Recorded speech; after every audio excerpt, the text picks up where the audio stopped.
कि आयुर्वेद से बेहतर कोई पद्धति नहीं हो सकती, चाहे वो कोई भी हो। क्योंकि आयुर्वेद क्या कहता है, स्वास्थ्य से स्वास्थ्य रक्षण मातुरस्य विकार प्रशमन। पूरी तरीके से बहुत यूरोप जो है वो बहुत तेजी से बढ़ रहा है। जर्मनी में संस्कृत की यूनिवर्सिटी स्थापित हो रही हैं, बहुत बड़े स्केल पे संस्कृत पे रिसर्च हो रही है। और एक डिटर्जेंट की लाइन है, पहले इस्तेमाल करें फिर विश्वास करें। आयुर्वेद के लिए ये उल्टा है, पहले विश्वास करें और फिर इस्तेमाल करें। कि कुछ क्रिटिक्स ऐसे हैं जो ये कहते हैं कि साइंटिफिक इसके कोई भी एविडेंस हमें नहीं मिलते हैं।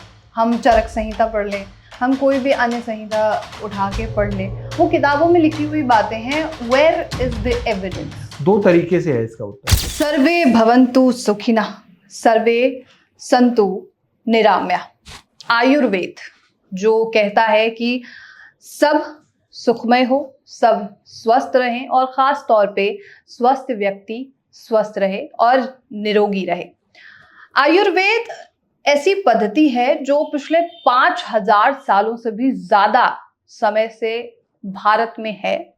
भारत की देन है, इसी धरती की देन है। लेकिन जब हम मेडिकल इंडस्ट्री की तरफ नज़र डालते हैं तो चीज़ें कुछ बदलती हुई नज़र आती हैं। मेडिकल इंडस्ट्री में जब से अन्यपैथियां आई हैं तब से आयुर्वेद जो है वो कहीं ना कहीं पीछे होता हुआ नजर आ रहा है। लेकिन इसका कारण क्या है? क्यों आयुर्वेद पीछे है और क्यों जो दूसरी पद्धतियां हैं वो आगे चली गई हैं? क्या इसमें R&D की कमी है या लोगों का ट्रस्ट नहीं है? ये पूरा प्रोग्राम होने वाला है आयुर्वेद वर्सेस अन्यपैथियां। चलिए शुरू करते हैं। और आज के हमारे गेस्ट होंगे कर्मा आयुर्वेदा के डायरेक्टर डॉक्टर पुनीत। बहुत स्वागत है सर आपका। Thank you so much. और सबसे मेरा पहला सवाल होगा कि एक आयुर्वेदाचार्य होने के नाते आपको क्या फीलिंग आती है? देखिए, मैं आयुर्वेदाचार्य तो हूँ, लेकिन मैं 5th जनरेशन भी हूँ आयुर्वेद में साथ साथ। आयुर्वेद तो मैंने बुक्स के साथ साथ प्रैक्टिकली बचपन से भी देखा है। दवाइयाँ बनती हुई देखी हैं। मैंने देखा है उन दवाइयाँ जब वो बनती हैं उसका रिजल्ट किस तरीके से आता है, प्रोवाइडेड वो मेडिसिन अच्छे से बनी हो। तो ये मैंने प्रत्यक्ष देखा है और उसके बाद उस आयुर्वेद को जो किताब में है उसको समझा है।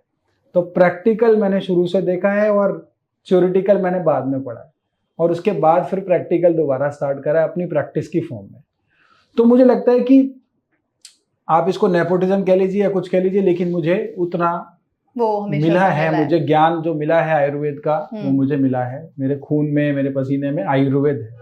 पेरेंट्स से आपको, जो ग्रैंड पेरेंट्स हैं उनसे आपने सीखा, पेरेंट्स से सीखा? बिल्कुल, बहुत सीखा और वो अप्लाई भी किया और बहुत सारे पेशेंट्स को उसका लाभ भी मिला। तो मुझे लगता है कि आयुर्वेद से बेहतर कोई पद्धति नहीं हो सकती, चाहे वो कोई भी हो। क्योंकि आयुर्वेद क्या कहता है, स्वास्थ्य से स्वास्थ्य रक्षण मातुरस्य विकार प्रशमन। यानी कि जो आदमी स्वस्थ है उसके स्वास्थ्य की रक्षा करना जो है वो आयुर्वेद का प्रथम प्रयोजन है। उसके बाद क्या आता है कि जो बीमार है उसका ट्रीटमेंट करना, वो सेकंड आता है। बिल्कुल। तो क्या प्रायोरिटी है कि आप बीमार ही ना पड़ो। दुनिया में 100 से ज्यादा पैथीज हैं अलग अलग। बिल्कुल। लेकिन सब क्या कहती हैं, बीमार हो गए आप इलाज कराने आ जाओ। आयुर्वेद क्या कहता है फिर? बीमारी ना पड़ो। एक ही पैथी ऐसी है जो कहती है बीमारी ना पड़ो। आयुर्वेद कहता है कि आप बीमारी ना पड़ो। आप इस तरह का आहार विहार अपना रखो कि आप स्वस्थ हैं और बीमारी नहीं पड़ रहे। अच्छा, क्या चीज है जो आयुर्वेद को अलग बनाती है? क्या ये स्वस्थ रहना ही एक चीज है जो आयुर्वेद को अलग करती है या कोई अन्य बातें भी हैं इसमें? देखिए, आज के समय में वेस्टर्न वर्ल्ड जो है वो भी आयुर्वेद की तरफ बढ़ता चला जा रहा है। वो देख रहा है कि उनको पता है एंटीबायोटिक के खा के वो सब परेशान है। वो परेशान होने के बाद वो आयुर्वेद की तरफ ही आ रहे हैं, नेचुरल ट्रीटमेंट की तरफ ही बढ़ रहे हैं। कोई ऐसा देश है जो आयुर्वेद की तरफ बढ़ रहा है पूरी तरीके से? यूरोप जो है वो बहुत तेजी से बढ़ रहा है। जर्मनी में संस्कृत की यूनिवर्सिटी स्थापित हो रही हैं, बहुत बड़े स्केल पे संस्कृत पे रिसर्च हो रही है। साथ साथ रशिया में आयुर्वेद का बहुत ज्यादा चलन हो रहा है। अगर हम मिडिल ईस्ट की बात करें, वहां पे भी काफी तेजी से लोग जो है वो नेचुरल ट्रीटमेंट की तरफ आ रहे हैं। पहले वहां पे ना पिज्जा बर्गर इन सब चीजों का चलन था, जो वहाँ के कॉमन, जो वहाँ के रहने वाले ओरिजिनल लोग हैं वहाँ पे, वो सब में चला था। लेकिन अब उन लोगों को भी समझ आ गई है क्या खाना है क्या नहीं खाना। बिल्कुल। क्या ट्रीटमेंट सही है और क्या नहीं है। So people are coming back towards their roots, वो आयुर्वेद की तरफ दोबारा से आ रहे हैं। ठीक है। और एक डिटर्जेंट की लाइन है, पहले इस्तेमाल करें फिर विश्वास करें। जी जी जी। आयुर्वेद के लिए ये उल्टा है, हम्म। पहले विश्वास करें और फिर इस्तेमाल करें, तब काम करेगी। तब काम करेगी। अगर आप इसको विश्वास से नहीं ले रहे तो ये काम नहीं करेगी। खासियत है आयुर्वेद की। तो अगर आप ट्रीटमेंट ले रहे हैं किसी भी आयुर्वेदाचार्य से, जो भी लोग वीडियो देख रहे हैं, अपने आसपास जो भी आयुर्वेदाचार्य है आप उसका ट्रीटमेंट ले रहे हैं, विश्वास से लीजिए। कुछ प्रिंसिपल्स इसका जिक्र कर सकते हैं आप, जैसे त्रिदोषा मैंने कहीं पढ़ा, तो ये चीज क्या होती है, ये वर्ड क्या है, इसका मतलब? वात, पित्त और कफ, 3 दोष बताए गए हैं जो हमारे शरीर को चलाते हैं। ठीक है। जैसे सूर्य, चंद्रमा और वायु संसार को चलाते हैं, उसी प्रकार वात, पित्त, कफ हमारे शरीर को चलाते हैं। अब ये 3 दोषों का बैलेंस जो है वो बनाए रखना, जो है वो शरीर जो हमारा स्वस्थ रहता है, इनका आपस में बैलेंस बना रहे जी। अब ये जो दोष होते हैं प्रकृति के अनुसार होते हैं, कोई वात पित्तज भी होता है, कोई पित्त कफज भी होता है, अलग अलग प्रकृति के लोगों के अलग अलग कैरेक्टरिस्टिक्स होते हैं। और कुछ जो होते हैं ये जहां हम रह रहे हैं उसके अनुसार भी होते हैं। ठीक है। तो हमें ये देखना है कि जैसे पेट की समस्या होती है तो पित्तज प्रकृति यानी कि पित्त बढ़ रहा है शरीर में, लंग्स की प्रॉब्लम हो रही है, कफ बढ़ रहा है शरीर में, पेन्स हो रहे हैं, घुटने का दर्द है या फिर कमर दर्द हो रहा है, कहीं पे भी दर्द हो रहा है तो वातज, वात बढ़ रहा है शरीर में। तो इसी के शमन के लिए औषधि दी जाती है और इसी के शोधन के लिए चिकित्सा दी जाती है। ठीक है। जब हम बात करते हैं आयुर्वेद की तो 5000 सालों से भी पुरानी ये पद्धति मानी जाती है, लेकिन अभी हाल फिलहाल में जो कुछ नई पद्धतियां निकल के आई हैं जो तुरंत में इफेक्ट करती हैं, उस पर लोगों का ज्यादा विश्वास है देन कि आयुर्वेद पर विश्वास है। इसके पीछे क्या कारण है? आयुर्वेद 5000 साल पुरानी पद्धति है, नई जो पद्धति आई है वो 200-250 साल पुरानी है जी। 200-250 साल पुरानी पद्धति में क्या है कि वहां पे आज भी काफी सारी हाइपोथेसिस हैं कि ये करके ये हो जाएगा, ये करके ये हो जाएगा। कोई भी परफेक्ट नहीं है। आप मुझे एक भी मेडिसिन, एक भी बीमारी बता दीजिए जो वो दवाई खा के ठीक होती है, दवाई खा के ठीक होती है। मैं इमरजेंसी की बात नहीं कर रहा, इमरजेंसी है या कोई प्रॉब्लम है तो आप जरूर जाइए केमिकल वाली पद्धति में। ठीक है।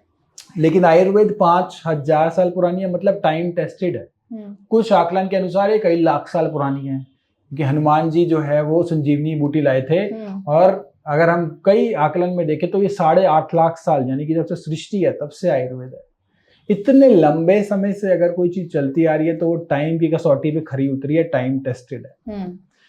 यहाँ पे जो केमिकल वाली दवाइयां हैं इनका अभी सेवन हाल फिलहाल 200-250 साल भी नहीं हुए इनको स्टार्ट हुए भी। इनके इतने साइड इफेक्ट भी बहुत सारे हैं। इनके साइड इफेक्ट्स आयुर्वेद के भी हैं अगर उसको चिकित्सा के परामर्श के अनुसार नहीं लिया जाए तो। अच्छा। लेकिन एलोपैथी के अगर आप बुखार की गोली भी खाते हो या आप कोई नॉर्मल सी कोई छोटी भी गोली खाते हो तो गूगल पे उसका नाम डालो और नाम के आगे लिखो इसके साइड इफेक्ट। ठीक है। दुनिया भर के आपको चीजें समझ आ जाएंगी क्या क्या साइड इफेक्ट है इसके। सो एलोपैथी में क्या होता है कि इसका मतलब क्या है, इसका जेनरिक मतलब ये है एवरीथिंग एक्सेप्ट ट्रीटमेंट, ट्रीटमेंट के अलावा सब कुछ। ठीक है। एलोपैथी का मतलब ये मीनिंग ये। प्रूफ कहाँ है, साइंटिफिक प्रूफ्स कहाँ है इसके? किसके? आयुर्वेद की। आयुर्वेद के एक कहाँ पे चूक जाते हैं कि यहाँ पे हमारे पास रिसर्चेज नहीं है, रिपोर्ट्स नहीं है, ये सब चीजें नहीं है। आयुर्वेद यहाँ पे चूक जाते हैं, उसका भी हमने सॉल्यूशन निकाल दिया। हमने बहुत सारे आर्टिकल्स जो हैं डिफरेंट जर्नल्स में पब्लिश करे हैं। जो आर्टिकल्स जो हैं ये प्रूफ बताते हैं कि किस प्रकार से किस किस तरह के पेशेंट में क्या क्या इंप्रूवमेंट आई है। ऐसे एक नहीं, हमने कई 100 आर्टिकल्स हमारे पब्लिश हो चुके हैं। क्योंकि क्या होता है इन सब चीजों में बहुत बड़ा बजट होता है और गवर्नमेंट का जो बजट है वो ज्यादा 99% जो है वो हेल्थ में एलोपैथी में माना जाता है। तो क्या कारण है इसका कि सरकार जो है वो आयुर्वेद या आयुष मिनिस्ट्री को इतना ज्यादा फंड नहीं करती है और या कम फंड करती है और दूसरी पैथियों को पद्धतियों को ज्यादा करती है? क्या कारण है इसके पीछे? सबसे बड़ा कारण है इसमें आयुर्वेद खुद है। आयुर्वेदिक डॉक्टर्स जो हैं वो कितने, अभी तो कुछ बहुत सारे आयुर्वेद डॉक्टर्स जो हैं वो आयुर्वेद की तरफ ही बढ़ रहे हैं। लेकिन पहले क्या होता था, आयुर्वेदिक डॉक्टर्स जो थे वो एलोपैथिक ट्रीटमेंट ज्यादा प्रेफर करते थे। आप आए, आपने आयुर्वेद की डिग्री ली, आपने 5.5-6 साल की पढ़ाई करी, उसके बाद आप एलोपैथिक प्रैक्टिस कर रहे हो। कहीं ना कहीं जिन लोगों का काम है आयुर्वेद को आम लोगों तक पहुंचाना, उनको भी ये देखना पड़ा क्योंकि उस तरीके से डिमांड नहीं थी, उस तरीके से उसको आयुर्वेद को प्राइमरी चिकित्सा में नहीं गिना जा रहा था। तो उनको भी देखना था, उनको भी अपने घर चलाने हैं, सब कुछ करना है। तो उस चक्कर में भी वहां पे एलोपैथी की तरफ वो गए लेकिन अब जो है समय बदल रहा है, सरकार का बहुत ज्यादा फोकस है आयुर्वेद की तरफ, लोग जो हैं वो जागृत हो रहे हैं, उनको समझ आ रही है कि अगर बुखार हुआ और एक गोली खाई, दर्द हुआ एक गोली खाई, दर्द तो ठीक हुआ लेकिन जड़ ठीक नहीं हुई, और वो दर्द की गोली जो नुकसान करेगी वो अलग। तो अब लोगों को ये चीजें समझ आने लगी हैं, और आने वाले समय में मुझे लगता है आयुर्वेद का गोल्डन टाइम है, अभी भी चल रहा है, और आने वाले समय तक, काफी लंबे समय तक ये रहेगा। कुछ रिपोर्ट से कहते हैं कि इंडियन पीपल्स को बेवकूफ बनाना आसान है, they are fools, so the other medicine और अदर पैथियां जो हैं, क्या वो ऐसा कर रही हैं कि वो फूल बना रही हैं, लोगों को बेवकूफ बना रही है? देखिए, मुझे तो लगता है इंडियंस का सबसे ज्यादा आईक्यू है पूरे वर्ल्ड में। अगर हम कहीं पे भी देखते हैं तो इंडियंस सारे जगह पे लीड कर रहे हैं। अभी भी अमेरिका की एडमिनिस्ट्रेशन में बहुत सारे इंडियंस जो हैं उनका नाम लिया गया है। बिल गेट्स जी कहते हैं अपने पार्लियामेंट में कि अगर मैं इंडियंस को वहाँ पे एम्प्लॉय नहीं करूंगा, there will be so many Microsoft in India, तो इसलिए मेरा इंडियंस को एम्प्लॉय करना जरूरी है। Indians have very sharp mind and very sharp IQ. उनको जितना हर चीज का पता है, मुझे लगता है अगर हम किसी भी, I have visited many countries and met so many people, लेकिन मुझे लगता है जितना आईक्यू इंडियंस का है, दैट इज अनकंपेरेबल। ऐसा मुझे नहीं लगता। तो फिर वो क्यों नहीं कंपेयर कर पा रहे हैं अन्य पैथियों में और आयुर्वेद में खासतौर? देखिए, क्या होता है, सिर्फ यहाँ पे एक चीज की बात नहीं है। अब क्या प्रॉब्लम क्या है कि यहाँ पे एक समस्या ये भी है कि इंडिया में एक बहुत बड़ी आबादी है। एक यूरोप बसता है यहाँ पे, एक इंडोनेशिया बसता है यहाँ पे, हर तरह की कैटेगरी और हर तरह के लोग बसते हैं यहाँ पे। बिल्कुल। तो ये नहीं है कि एक चलन उस तरीके का रहा कि अगर एक कैटेगरी एक्सेप्ट नहीं करी दूसरी नहीं कर रही, तो ये एक कैटेगरी करती है दूसरी करती है, it goes like this only. Okay. तो ऐसा नहीं है कि इतने बड़े देश में, इतनी बड़ी आबादी में बहुत सारे लोग एक्सेप्ट कर भी रहे हैं, और जो नहीं कर रहे उनको धीरे धीरे समझ आ रही है। हो सकता है उनको ये चीज समझाई ना गई हो सकता है उनको ये चीज पढ़ाई ना गई हो, इस चीज का ज्ञान ना दिया गया हो, इस चीज का जो लॉबी है फार्मा की वो इतनी स्ट्रांग है, जहाँ पे बिलियंस ऑफ डॉलर्स आते हैं। वो बिलियंस ऑफ डॉलर्स कहाँ खर्च होते हैं कि फार्मा की जो केमिकल वाली दवाइयां हैं वो बिके, क्योंकि वही दवाइयां उन देशों में ही बन रही है ना, तो वो पैसा तो बाहर ही जा रहा है ना, भारत का पैसा बाहर जा रहा है। बिल्कुल। तो अल्टीमेटली तो हर कंट्री ये चाहता है कि मेरे को मैक्सिमम बेनिफिट आए। अब आयुर्वेद बढ़ेगा तो आयुर्वेद इंडिया की इंडिजीनियस पैथी है, तो अगर वो बढ़ेगी तो पैसा तो बाहर नहीं जाएगा ना, तो फार्मा लॉबी भी नहीं चाहती। अब जब जहाँ पे बिलियंस ऑफ डॉलर्स का एक तरफ इतना बड़ा खेल हो, तो मुझे लगता है वो उसको समझना, उसको कंट्रोल करना भारतीय कर सकते हैं, लेकिन उन्हें धीरे धीरे समझ भी आ रहा है कि ये किस तरीके से चीजें चल रही हैं। जैसे अभी हम बात कर रहे हैं कि फार्मा लॉबी है वो एडवोकेट कर रही है चीजों को, पीपल्स ट्रस्ट नहीं कर रहे हैं, खासतौर पे आयुर्वेद को लेकर उनके अंदर ट्रस्ट नहीं है, तो इसके पीछे क्या कारण है? देखिए, सबसे पहले ये समझना पड़ेगा, आपके घर में सारी चीजों का इलाज है। हमें कैंपेन भी है, जैसे हर घर गिलोय है, हमें कैंपेन चला रहे हैं जिसमें हर घर में एक गिलोय होना चाहिए। गिलोय वो जड़ी बूटी है, वो महाऔषधि है जो भगवान धन्वंतरी जब समुद्र मंथन के बाद उत्पन्न हुए थे तो उनके एक हाथ में गिलोय थी। वो गिलोय जो थी वो इतनी पावरफुल है, आपको खांसी, जुकाम, बुखार कुछ भी होता है तो आपको केमिकल वाली दवाइयों से वो बचाती है। वो केमिकल वाली दवाइयों का सेवन का आपका सबसे बड़ा ऑल्टरनेट क्या है? आपकी घर में आपकी उगाई हुई गिलोय, जिसमें किसी प्रकार का कोई केमिकल नहीं है।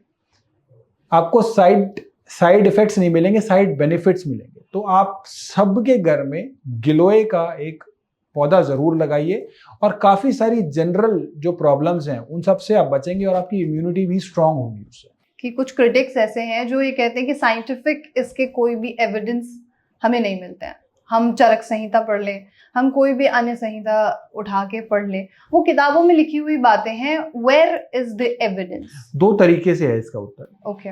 जितने भी सूत्र बताए हैं चरक संहिता में या सुश्रुत संहिता में या अष्टांग हृदय में, वो सूत्र जो है ना उस समय के हिसाब से भी क्लिनिकली ट्रायल थे, क्लिनिकली टेस्टेड थे। एज इन कि अगर 500 लोगों को हमने ये देखा, 500 लोगों में ये रिजल्ट आया, उसके बाद वो सूत्र को डेवलप किया गया। ठीक है। सूत्र ऐसे नहीं कि हवा में कुछ भी बोल दिया।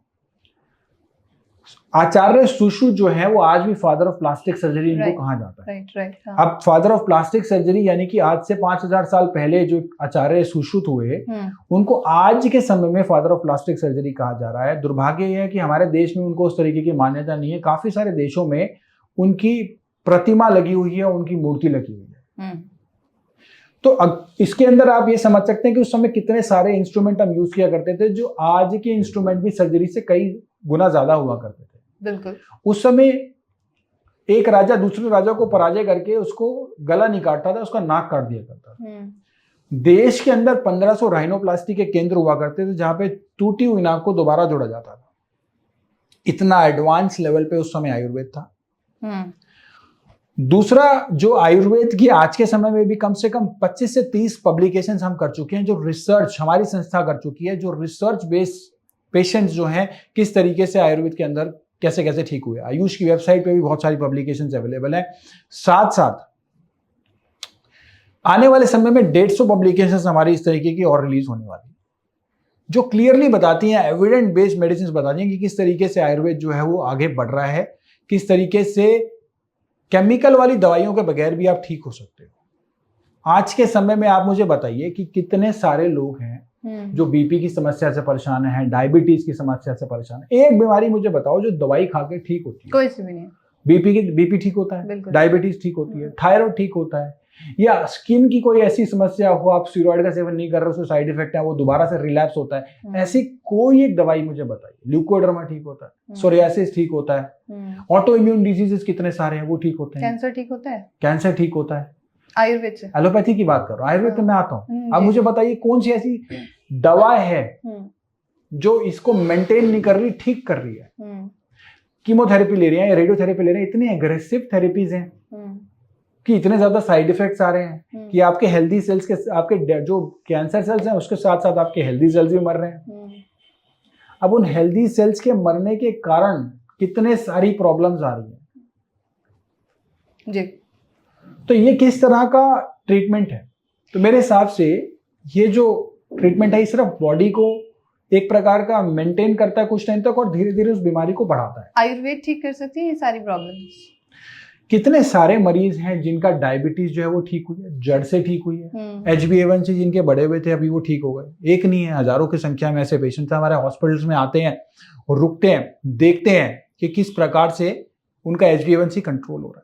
ठीक है, देन व्हाई ठीक होके जाते हैं। जी। मतलब दवाई खा रहे हो तो 10 साल से, ठीक है, 10 साल 15 साल से दवाई चल रही है, लेकिन वो आते हैं, ट्रीटमेंट लेते हैं, 12 दिन 15 दिन का ट्रीटमेंट होता है। उसके बाद उनको एजुकेट भी किया जाता है कि क्या खाना है क्या नहीं खाना। एलोपैथी में क्या कहता है, कुछ भी खाओ, दवाई खाते रहो। ठीक है, हमारी बॉडी इस प्रकार से नहीं बनी। ये ब्रिज कैसे कम होगा?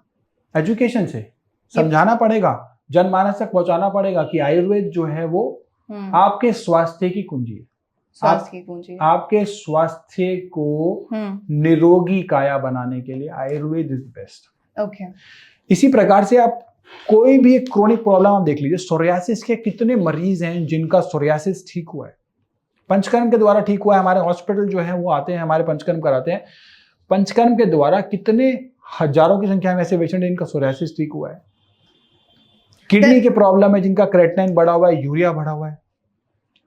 Then why आयुष मिनिस्ट्री ये कहती है कि कैंसर को ठीक नहीं किया जा सकता, या ठीक किया जा सकता है वो सिर्फ तभी हो सकता है जब हम दोनों ही पैथियों को मिलाकर एक साथ चलें? देखिए, मैंने एक चीज बताई आपको, इमरजेंसी है, कोई भी इस तरीके की प्रॉब्लम है जहाँ पे पेशेंट की इमरजेंसी उसको ट्रीटमेंट चाहिए, तो वहां पे वो जाके केमिकल वाली दवाई खाए, बॉडी को मेंटेन करे, उसके बाद वो आयुर्वेद की तरफ आए। ठीक है। आयुर्वेद में जड़ से समाप्त होगी बीमारी, आपको सारी उम्र दवाई नहीं खानी पड़ेगी। यूएसपी यही है आयुर्वेद का कि आयुर्वेद में सारी उम्र आपको दवाई नहीं खानी। बीपी है, शुगर है, कोई भी प्रॉब्लम है, आप उसे जड़ से ठीक कीजिए, बॉडी को मेंटेन मत कीजिए। ठीक है। आयुर्वेदिक जो प्रैक्टिशनर्स हैं, जितने भी आयुर्वेदाचार्य हैं, उन लोगों के लिए आज खास तौर पे क्या चैलेंजेस हैं आज के इस वक्त में, जब दूसरी पैथियां इतनी बूम पर हैं और लोगों का ट्रस्ट भी है उन सब पैथियों पर, लगातार वो दवाइयाँ ले रहे हैं, लगातार फार्मास्यूटिकल्स कंपनीज जो हैं वो एक्सपेंड कर रही हैं। So what are the challenges जो एक आयुर्वेदाचार्य फेस कर रहे हैं? मेरे हिसाब से बहुत बढ़िया टाइम है और लोग भी बहुत अच्छे स्केल पे जागरूक हो रहे हैं, आयुर्वेद की तरफ आ रहे हैं, गवर्नमेंट का भी बहुत ज़्यादा सपोर्ट है। तो मुझे लगता है बेस्ट टाइम है आयुर्वेद के लिए। और आयुर्वेदिक तरीके से लोग कैसे ठीक हो रहे हैं, सोशल मीडिया के माध्यम से ये बहुत सारे लोगों को पता चल रहा है। आज से पहले इस तरह की चीजें अवेलेबल नहीं। जस्ट वन POV मैं आपसे लेना चाहती हूँ कि अगर हम दोनों को मिलाकर चलते हैं कि आयुर्वेद हो गया और अन्य पैथियों को, तो क्या ये चीज़ फायदेमंद हो सकती है? देखिए बिल्कुल, मैंने बताया कोई भी हाँ। इमरजेंसी है, कोई भी इस तरह का प्रोसेस है जहाँ पे पेशेंट को पैथी से क्या लेना देना, उससे कोई मतलब नहीं है, वो आयुर्वेदिक है या एलोपैथिक है या कोई भी XYZ पैथी है, उसको जी। क्या है, मैं तो बीमार हूँ, मुझे ठीक होना है। हम्म, वो तो ठीक होने के लिए ही आया ना। तो चल सकता है, हाँ, मतलब मेडिसिन जहाँ पे प्लस आयुर्वेद। इंटीग्रेटेड का ही जमाना आने वाले समय में, कोई इमरजेंसी है, कोई आपको इस तरह की सर्जिकल ट्रीटमेंट है जो जी। वहाँ पे ज्यादा एडवांस है, वहाँ करा सकते हैं। अगर आपको कोई दवाई दे के बीमारी ठीक करनी है तो आयुर्वेद इज बेस्ट। जैसा भी आपने सुना, आयुर्वेद वर्सेस कोई भी अन्य पैथी, सिर्फ एक पैथी की हम बात नहीं करते हैं। लोगों का ट्रस्ट जो है वो एक तरफ शिफ्ट होता जा रहा है, और अगर आप जाकर सोशल मीडिया पे पढ़ेंगे तो आपको जानकारी मिलेगी how the pharmaceutical companies are expanding. और बहुत डराने वाली बात यह है कि लोग लगातार दवाइयां लेते जा रहे हैं। सिर दर्द की मेडिसिन है, पेट दर्द की मेडिसिन है, बीपी की मेडिसिन है, डायबिटीज की मेडिसिन है। दे आर टेकिंग लाइक वो खाना खा रहे हैं इस तरीके से। जो अभी चर्चा हुई है वो खासतौर पे इसीलिए थी कि आपको आयुर्वेद की जो एक वैल्यू है उसे समझाया जा सके। अब आप क्या इसके बारे में सोचते हैं, और आपके मन में कोई भी सवाल हो वो आप हमसे पूछ सकते हैं, और ऐसे तमाम खबरों के लिए आप नेशनल खबर के साथ बने रहिए।